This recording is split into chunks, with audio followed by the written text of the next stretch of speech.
Equifax App Review 2025 Credit Score Pros and Cons, honest and unbiased. You won't believe how credit monitoring apps have evolved in 2025. The Equifax app promises credit score tracking, alerts, and financial insights, but is it really worth using? The surprising truth is convenience. Most people get this wrong by assuming credit monitoring is complicated or slow.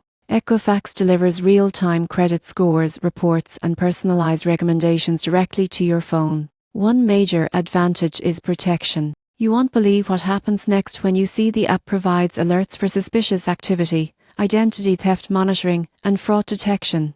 Users can also dispute errors and track credit progress over time. The app also offers budgeting tools, credit simulator features, and guidance to improve scores. Integration with loans and credit cards helps users make informed, financial decisions. However, there are cons. Some features require premium subscriptions, and alerts can sometimes trigger false positives. User interface updates occasionally create minor navigation challenges. In conclusion, the Equifax app in 2025 is perfect for anyone wanting to actively monitor credit, protect against fraud, and make informed financial choices. While premium features and occasional alerts are considerations, the combination of real-time tracking, insights, and protection makes it a valuable tool for managing credit health.